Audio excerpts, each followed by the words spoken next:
Okay guys, on YouTube, I finally got my J37 in the shop. It's minus 20 summed out, and as I decided, measure the motor inside, start stripping it. So this motor I bought off, basically when I bought the car, I bought the TL this summer. I just typed in J37A4. I typed in J37 and couldn't find anything on Facebook.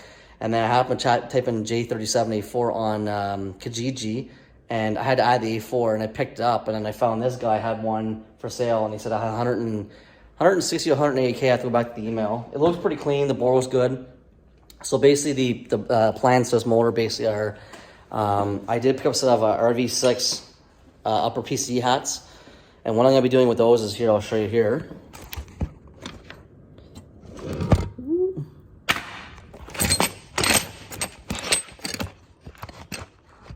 So basically, I got the upper hats here. I'm going to port these out big time. There's a lot of material I can port out. I'm not worried about a crack. If it cracks, I'll deal with it, but I want it to flow. So this is a 2 3/4 inch V-band. So you can see it doesn't quite fit inside of it, but if I put on the outside, it'll match up. It's the biggest. This is all they have. I was going to go with the with Sean's flange, but I just feel that basically because it's 3 3/4 inches, and this area here is over 3 inches wide, I just felt that it'd be a lot better to have this to merge in. I'm also going to add a 1/4 inch spacer to this to try to blend in a little more at the head. So anyways, I got the front head off here real quick. So I'll flip the camera on for you. Everybody knows these J series, these new J series now, the heads are one of the biggest bottlenecks. Sean at Pt1 does a really good job on this this CNC head. I will get a set of heads later on, but for now, I'm going to do a set of my heads for now, and I pour them out as much as I can. So you can see here, there's a lot of material being moved out here to port match with the PCD. So I'm going to do as much as I can, get as much as I can into the bowl, the actual, oh my god, the exhaust port here. I have some long bits and stuff, and I'm patient. I've made bits before with a welder and a Dremel. The intake ports are not that bad, but you can see here, there is a little bit, I can do some work there. I did pick up a set of P2R runners. They'll be in soon. So basically, I'm going to do blend the seats in, clean it up. The hole for the EGR valve here, I'm going to cap it off because this is a race car. So I'm going to plug this off, weld it up, and then when I pour it out, it'll all blend in here. I have for the valve train, I also have Brian Crowder cams. So basically, I'm going to do new valve train. I will have the valves redone real quick. Like I said, just clean the bowls up, clean the head up. Basically, I got new valve seals. The rockers the rollers are good on the rocker. The cam, there's no damage to the cam. This motor is pretty decent shape. So the block looks in good shape. I'm not sure if it has the oil consumption update on it. The pistons, I can't see. I guess there's a code inside where the wrist pin goes in. There's this code inside, AO2 or AO1. The RKO or G? RKGO. I think it's an O. Anyway, so I haven't decided. I'm going to find out also if you need to bottle brush these at all, or what do you got to do with these. I'll clean the block up. I'm not putting new bearings and stuff unless they're damaged. Bearings are very expensive with this motor. I'm just going to clean it all up, make sure the oil pump's good, check this clearance on that. I have a manual tensioner, new timing belt, new seals. I don't want to go too nuts in this motor. The original plan was to throw a set of cams in it and throw the PCDs on it, make it happen. But I had the motor out, have some time this winter, so I'll get this thing done. Basically, I'll do a quick freshen up. And then I bought a spare tranny also. I picked up a spare tranny. It came from New Mexico. It does have a lot of miles on it. I believe it has 240,000 kilometers on it. That's like, I guess, 160 miles on it. I'm not sure the actual calculation. I got to divide by 1.6667. Anyways, I'll do a calculation there. But anyways, my buddy Bent hooked me up with a final drive. So I did do an FK8 final drive. So I do have a 411 final drive going for the TL. I also have a different 4th gear and a 5th gear, so it should help on the 3/4 shift. It'll drop the RPMs down, but I'm hoping the 411 final drive helps a lot. I find the car gets out of the hole pretty decent for what it is, but a higher gear ratio in the rear end will actually put less strain on the drivetrain, or sorry, on the transmission, not on the drivetrain, but on the transmission. It'll put less strain on it. It'll make the engine rev out faster. I did the calculations in the 6th gear. I don't do a lot of highway driving this car, so I'm hoping the 6th gear is going to be decent.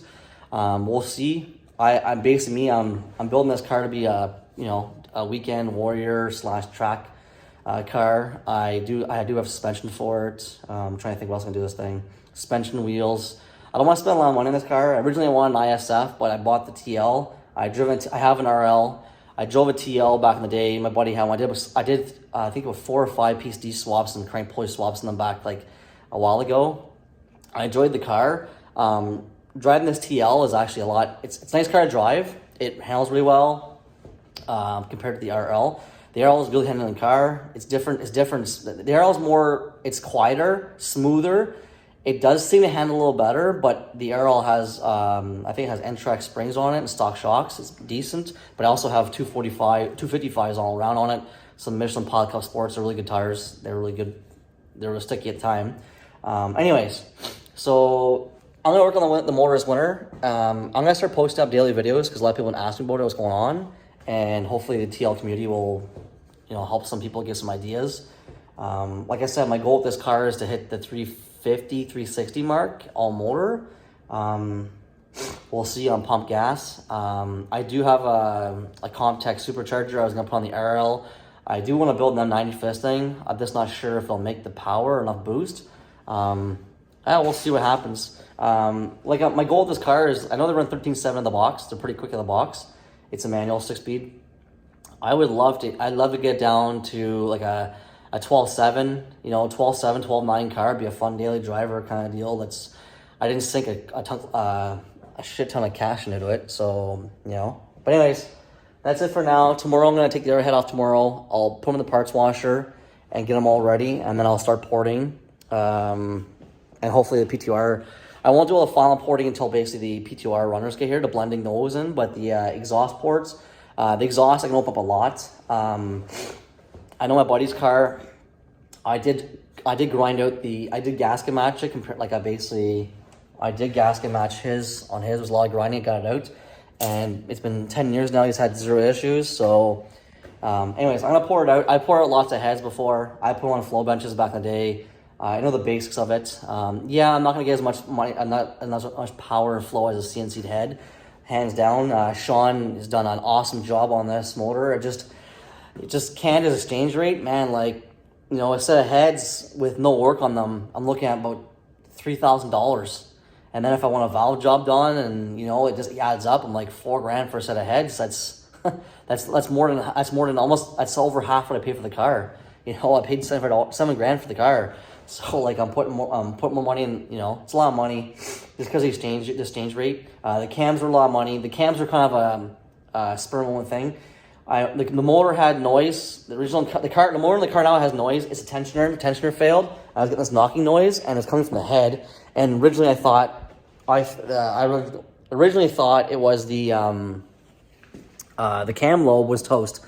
But anyways, it wasn't that. So it turned out to be the tensioner was knocking. So I talked to Sean, and they have a set of Brian Crowler cams in stock. So I bought them off him. Bought spring retainers. I was supposed to throw it on, but anyways, I didn't happen to have it on. So that's about it for my video today. If you guys enjoy, like and subscribe, and then comment below. And if any suggestions, shoot them up, guys. So this is my buddy's Turbo Viper. I'm doing some maintenance on it. Anyways, guys, have a good weekend.